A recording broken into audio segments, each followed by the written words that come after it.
Okay, so what I meant to say is on the next step is where you'll see the cancellation, not necessarily this step. Okay, so we're going to move on to the next step.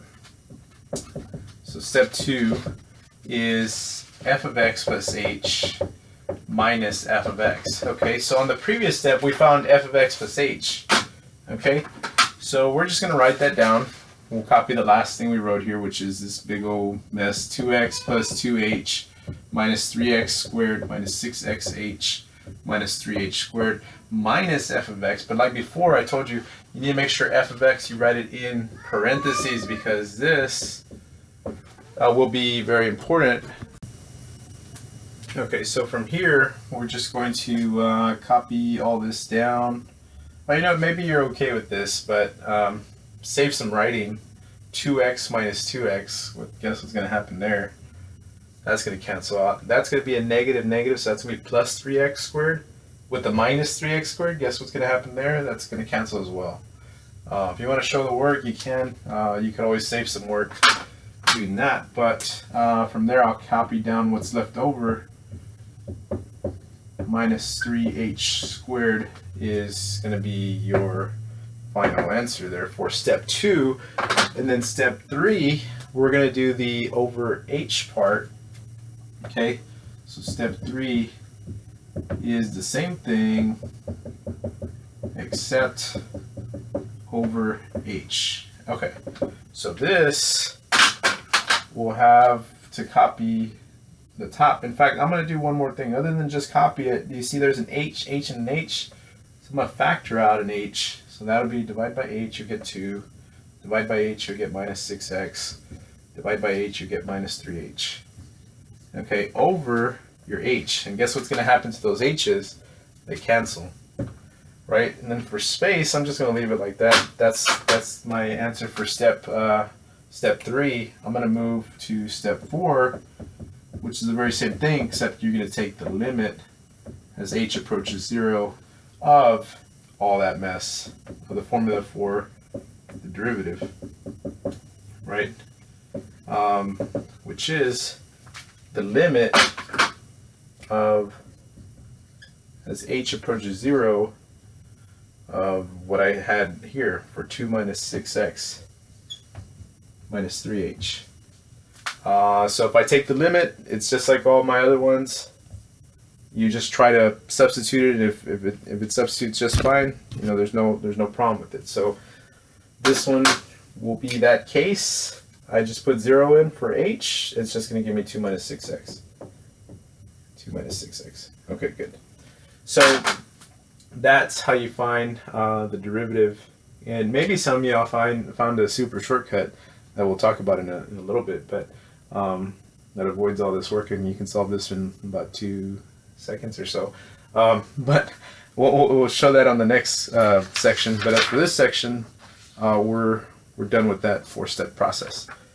Other than just some closing thoughts, you can't have derivatives at certain types of points on graphs. So, for example, you cannot have derivatives, and it says it here, at a sharp corner, right? We call this all these are non-differentiable. Holes or breaks. So holes or breaks. Not all non-differentiable.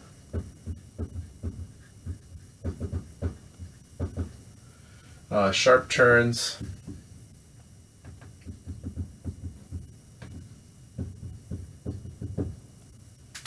And also vertical tangent lines, so like your rational functions or other functions. You can't take the derivative at those points. So you can't take the derivative here, you can't take it at the hole, you can't take it at the break, and you can't take it at those asymptotes. Okay, so those are places that it's impossible to take the derivative to. Okay. So with that said, the 4-step process is no joke, right? It's a bunch of work, and we would like to shorten that work. In fact, people get the wrong idea about math people, but we don't like to actually make things longer. We like to figure out ways to make things more efficient. So how can we make things more efficient? Well, let's first start talking about example 1, which says, what's the slope of a constant function? Remember, a constant function is, for example, y equals 2. In general, it's like y equals some number, y equals c. So y equals 2 is that. What slope does that have? Right, has slope of m equals 0. So in fact, does any constant function is always going to be horizontal, will always have a slope, or yes, we could just say slope equals to 0. Okay, any constant function. All right, is that fair to say? We understand that? So, and then that's the theorem. The theorem says, let y equals a constant function, then y prime equals f prime of x equals 0. So in other words, if just as it says, if it's a constant function, then the derivative, or in other words, the slope of that function is 0. Other notations would be y prime is 0. Okay, so those are all notations for slope. Okay, and specifically for the constant function. Okay, so theorem 2, you have what's called the power rule. And the power rule is a very important rule. If I have f of x equals to x to the n, then therefore the derivative of x to the n, and keep in mind this is what you did the 4-step process on. So if you did the 4-step process on something like x squared, it'd be a 4-step process. But instead, and maybe you can think of it right from the last example. Let me pull that up real quick, because the derivative of 2x minus 3x squared happened to be 2 minus 6x. So in other words, this was 1. 1 times 2 is 2. Take away 1 from 1, you get x is 0, which is 1. 2 times 3 is 6. Take away 1 from 2, you get x to the first. That's exactly the rule, except we used it twice on this one. So you're going to multiply this number times whatever is in front, and then subtract 1. Okay, so that's the power rule. Okay, but now we'll apply it to the actual function itself, which, and then I think on some of these, I kind of felt like I didn't do enough examples, so I'm going to add my own. So you have x to the 5th. Okay, so if we follow the rule, we're going to multiply the exponent times the front. So f prime, the derivative, is going to be 5x, and then if we follow the rule, we're going to take 1 away from that 5 to the 4th. 5x to the 4th. Okay, and like I said, I'm going to add some examples, okay, for you to work on, that will probably be on your MyMathLab questions. Okay, but maybe I didn't necessarily include in here. So let's try f of x equals 1 over x to the 3rd. And actually before that, I would like to do equals 3x to the negative 4. And then f of x equals 2/5. Well, this one I can save to the next one, okay? But I'll do a decimal one though. 3 times x to the 0.4 power. Okay, so we're going to work on these, and again, these are extra that I'm adding that you can put in that same question, all right? But I'm going to start with this. This I can just follow the rule, okay? Negative 4 times 3, right? If I'm doing n times the front, for the derivative, negative 4 times 3 is negative 12, x, and then subtract 1 from that, which is negative 5. Then I get negative 12x to the negative 5th power. And that one's done. Okay, so that one wasn't too bad. I wanted to talk about this one because you have to kind of remember a side note. And the side note is that x to the negative power, or x to the negative n, is actually 1 over x to the nth power. Right? It's something we've talked about, I believe, briefly, but if not, there it is. It's a side note. So, in other words, I don't want it like this. I kind of want it like this. So, if I rewrite it, this is a rewrite step. I'm not starting the derivative, okay? So, a lot of times you want to rewrite things in a better format so that you can take the derivative. So, in this case, it's x to the negative 3. Okay? And then again, take some time, see if you can answer it on your own, and then come back to the video. But assuming you did that, take f prime of x. We're going to multiply that by the front, negative 3x, and then what else does the rule say? Subtract 1 from the exponent. Okay, and there you go. You have negative 3x to the negative 4th power.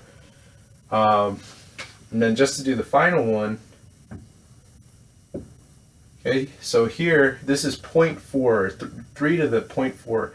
So I'm going to do 0.4 times 3, which is 1.2x. Then I'm going to subtract 1 from 0.4, which is going to give me negative 0.6. And that's my answer. Okay, so that's the power rule. I gave you a couple of examples doing that. And in fact, I'm going to still give you some more examples, but we'll kind of use the next space that's provided in your worksheet. And here it says differentiate, find the derivative, that's what that means, of the cube root of x. Okay, so I'm going to need another side note here. And the side note is that when you take x to the nth power nth root, that's the same thing as writing x to the nth over mth power. It's the nth power mth root. Okay, that's how you rewrite this. Okay, so in that case, there's no number here, so it's implied that it's a 1.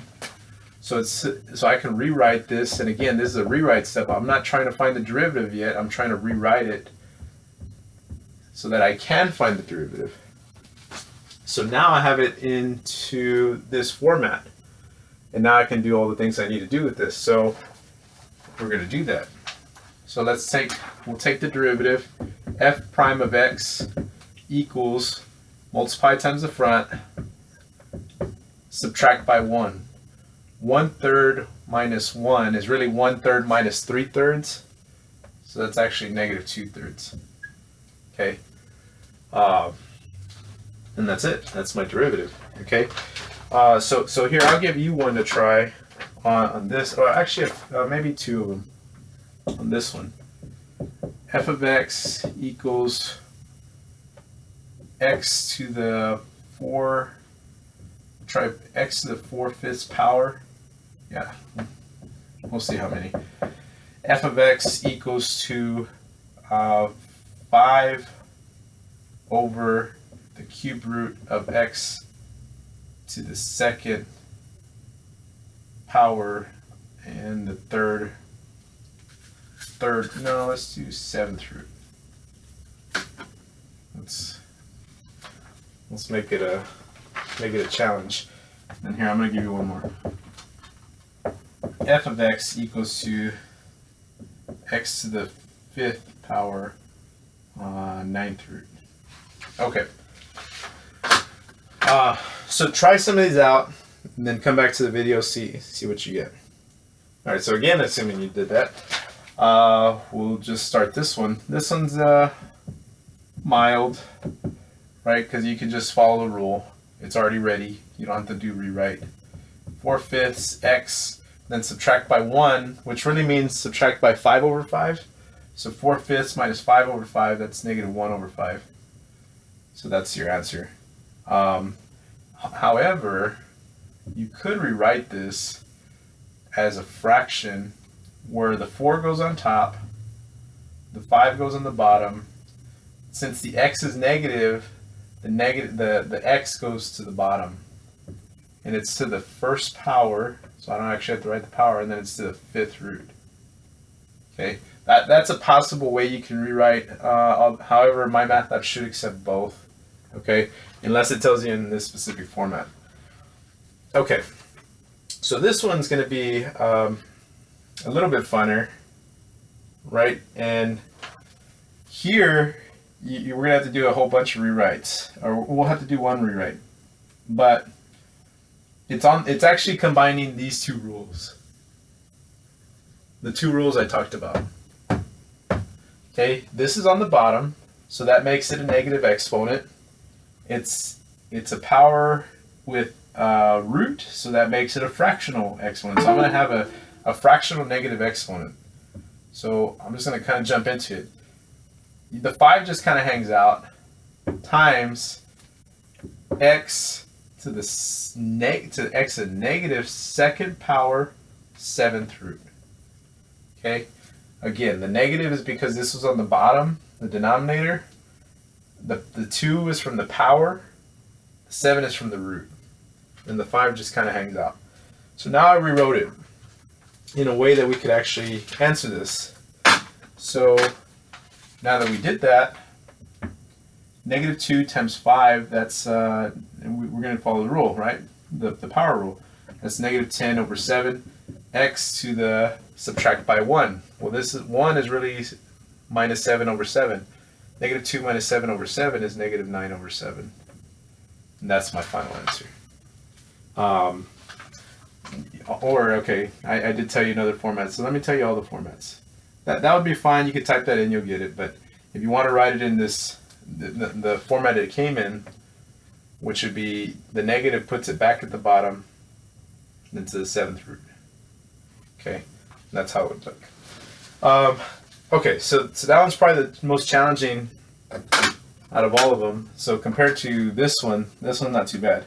You just got to rewrite x to the 5/9, and then take now that we rewrote it, now we can take the derivative. So we'll take the derivative of that. F prime of x equals to 5/9 x, and then subtract 9 over 9. 5 minus 9 over 9 is going to be negative 4 over 9. Okay, and that could be it. Or you can also rewrite that as a fraction, 5 over 9, and then the x is going to go at the bottom, and it's going to be to the 4th power. And again, the x goes to the bottom because it's negative. 4th power, 9th root. 4th power, 9th root. Okay, so that's what you end up getting there. All right, so far so good. And we'll talk about the next rule, which the next rule is actually, in addition to this power rule, if you take the derivative of something, you can also, if you know the derivative of some function, and then you throw something else in front of that function, okay, you have all the writing there, so it's no point in me doing the writing, so let's throw an example in there. So x squared, right? What's the derivative of x squared? Y prime equals, we'll move that to the front, 2x. Okay, so now let's throw in, what if we get y equals 4x squared? Well, that's a k, and basically you're just going to multiply 2 times 4, which we kind of already did as well. So whether there's a number or not, you're multiplying that power to the front. Okay, and that's all it really is. That's the constant multiple property.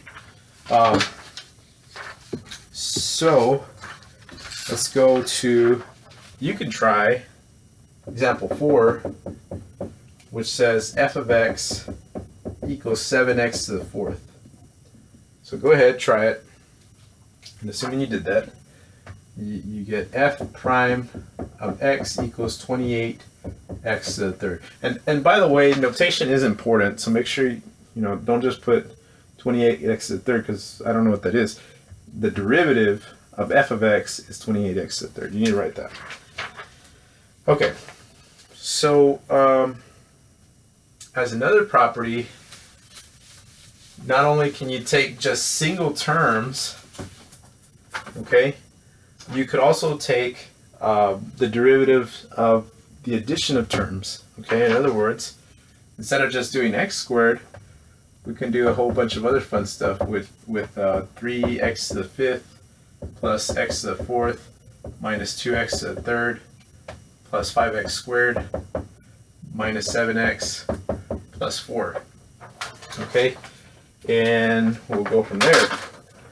So try that out, but this is what you get. 5 times 3 is 15, subtract by 1, that's 4. 4 times 1 in the front, that's 4. Subtract by 1, that's 3. 2 times negative 2, or 3 times negative 2, negative 6. Subtract by 1, that's 2. 2 times 5, that's 10. X minus 7. And then the derivative of 4 is a constant. What do we say in the very beginning? The derivative of a constant is always 0, so we're not going to write anything for the derivative of 4 is 0, so I don't need to write that. And that's it, I'm done. Okay. Let me give you a bonus one. Okay, so here, this is the challenge one. So let's do 2 over the square root of x plus x to the negative 4 plus 5 over x to the 3rd. Okay, so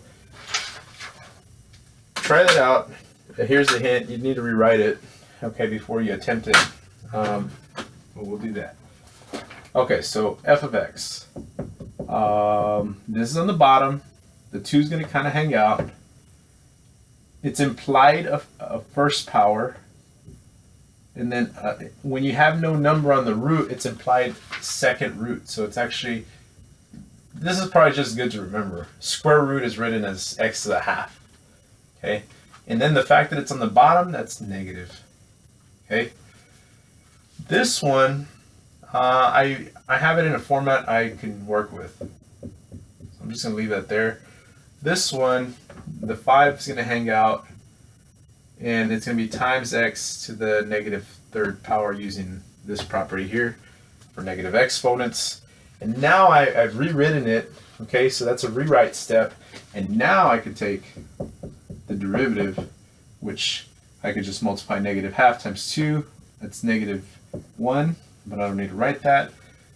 Negative half minus 1, which is really minus 2 over 2, is actually negative 3 over 2. Plus, or maybe I might save the plus because I'm going to do negative 4 times 1, which is actually minus 4, and then subtract 1 from there, that's negative 5. Negative 3 times 5, that's negative 15. Okay, then you're going to subtract 1 from here, that's negative 4. So there you go. You have your solution. And that would be what you put in. Okay, so I think we have a few more examples, and then that'll be it for the lesson. But let's look at your tangent line example. Well, and also some applications. We'll talk about that real quick. So you can find instantaneous velocity with the derivative. We talked about that. You can briefly, and then we talked about the tangent line. You can find the line at a point, and we could also find the marginal cost of various functions. So we'll talk about that as well. But we'll do that on the last example. But for now, let's do the tangent line example, which says f of x equals x to the 4th minus 6x squared plus 10. Okay. Find f prime. All right, go ahead, try that. Okay, so hopefully by now this doesn't seem too hard for this type of problem. It's 12x, and then the derivative of a constant, that's just 0. Okay, so that's the answer. Now we got to find the equation of the tangent line at x equals 1. So anytime you need the equation of a line, that probably tells you you're going to need the point slope formula. Okay. So that's one thing, but they only give you at x equals 1. So you need to figure out your y1, right? Because that x equals 1 is your x1. So I need to plug in that. It tells me x equals 1 into f. And then if I plug it into f, I'm going to get this, which minus 6 plus 1, negative 5 plus 10, that's 5. So this is your x1, that's your y1, just like earlier. And now I need the equation of the tangent line through through this point. There's one problem though. This time I don't have a slope for 1, but I could easily find it because I have the derivative. Okay, so I'm going to plug in f prime of 1 into that too. So notice I plugged in 1 into both of these. So f prime of 1 into here though is going to give me the derivative. So that's 4 minus 12, that's negative 8. So that's my slope. Okay, remember, because the derivative gets you the equation of the tangent line, which is the slope of your original line. So I have the slope at that line, and we'll just use the formula. So I'm going to do it kind of over here probably. I guess I have some space. So y minus y1 equals to m times x minus x1. Y minus 5 equals to negative 8 times x minus 1. Then y minus 5 equals to negative 8x. Negative 8 times negative 1 is positive 8. And then I got to add 5 to both sides. Negative 8x plus 5 on 8 is going to be 13. And that would be my equation of my tangent line through that point. Now, again, I showed you earlier how you can use your calculator. Let me show you one more time. So here you can go to zoom, or you can go to y equals. I'm going to clear out, I'm just going to clear this out. And then I'm going to type in the original equation, which is x to the 4th minus 6x squared plus 10. So x to the 4th, 6x squared plus 10. Oh, I kind of messed that up a little bit. Fix that. X to the 4th minus 6x squared plus 10. Okay, so here it is. I typed it in. Okay, then the next thing I'm going to want to do is I can graph it. Right, it's graphing. So there it is. Looks like a W. And then I could do the draw feature. So second draw is right below that stat button. Okay, so second, which is the program button. And you'll get to this. Okay, and then you could tell it draw a tangent line, or you push 5. And then so I want a tangent line at x equals 1. So I'm just going to push 1.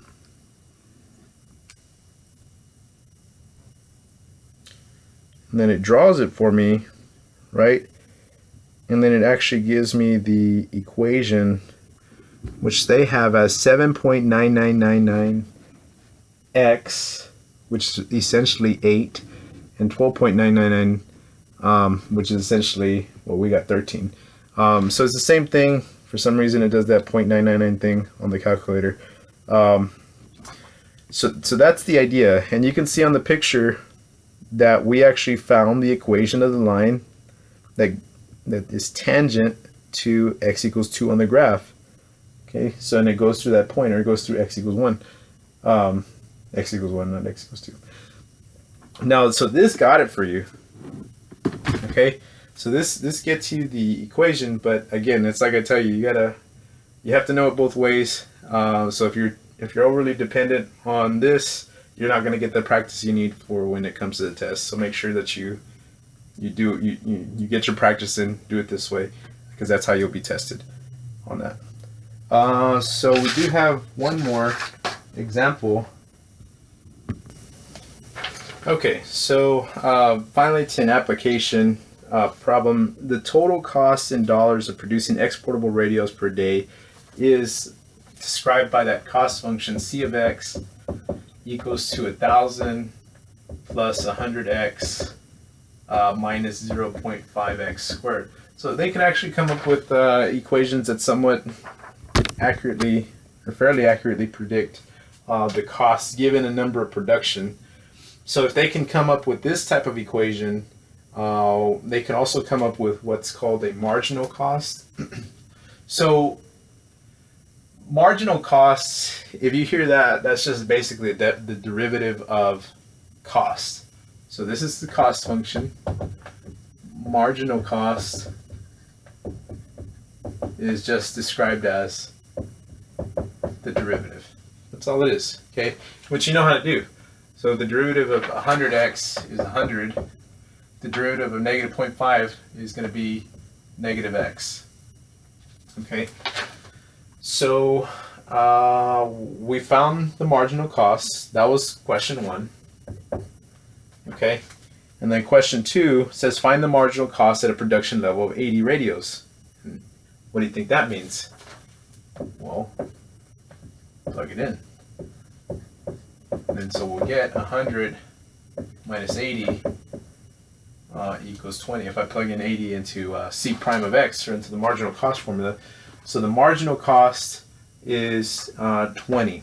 So the interpretation of this result, it means that at 80, think about this. This is the slope. The rate of change at 80 is 20. 20 what?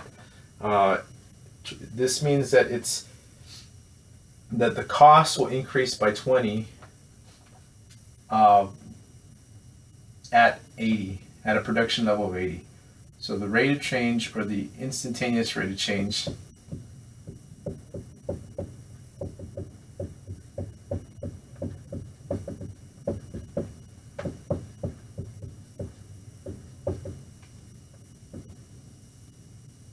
production level of 80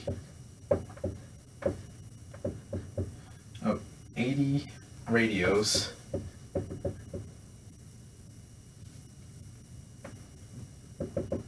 will be $20. So you kind of think of it as if you produce one more radio, it'll cost you an additional $20. That's pretty much how you can. That's one way you can think of it. That's the rate of change. So at 80, if you're sitting on 80 radios and you want to produce one more, it'll cost you an additional $20. Okay, so that'll do it. Well, actually, one more thing, that will come up. So you have a cost formula and the marginal cost. You also have a revenue, right? So that's a revenue formula. And if you get a revenue formula, then you can also get the marginal revenue formula. So this will be given, right? That'll be given, and if they ask what's the marginal revenue, guess what you're going to do? Okay, and then some other thoughts on that. You have a profit function, which a profit function is just revenue minus cost. And so guess what? If this is profit, and you want the marginal profit, then you just take the derivative of your profit. Okay, and that'll give you. If you take the derivative of your profit, you're going to get marginal profit. So you could be asked those questions, but they're all basically very similar to this, except instead of cost, it's revenue, or instead of cost, it'll be profit. Okay, all right. Well, I will see y'all next time.